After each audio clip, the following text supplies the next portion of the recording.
mes turim lygiaverčius santykius, būdami skirtingais.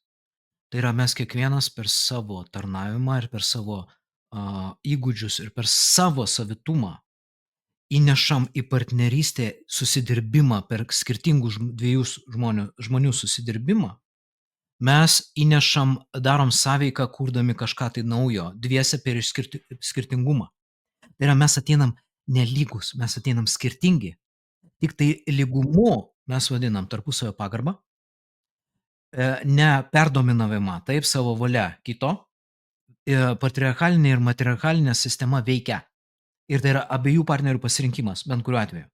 Tiktai ten, tose sistemose, kartais harmoningose, yra savų pliusų, savų minusų.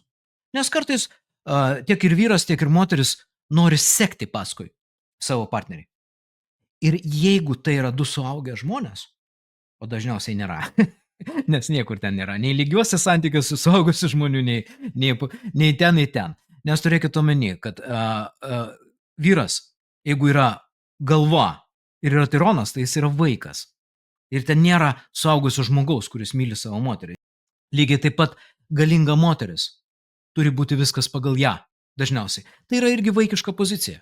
Ir iš principo lygiuose santykiuose mes galim turėti du infantilios pozicijos žmonės, kurie ten pešasi per žaizdas, ten vienas kitą prievartauja, bando per priekaištus pasiimti tai, ko trokšta.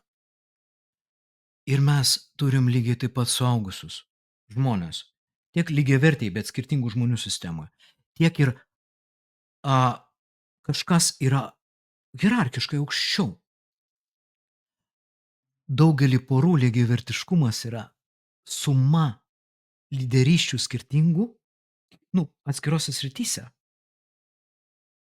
Ir iš principo lygiavertiškumas yra iliuzija, nes kai mes pažiūrėsime į partnerių porą, mes pamatysim, kaip, pavyzdžiui, mano žmona yra, už mane protingesnė ir išmintingesnė.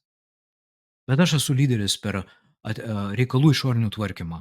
Aš esu lyderis per darbo prizmę, kur per mano tarnavimą ateina į mūsų šeimą pinigai.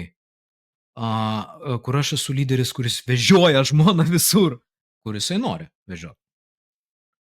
Ir tokiu būdu gaunasi tas lygiavertiškumas iš toli tik tai atrodo lygiavertis. Lygiavertiškumo nėra.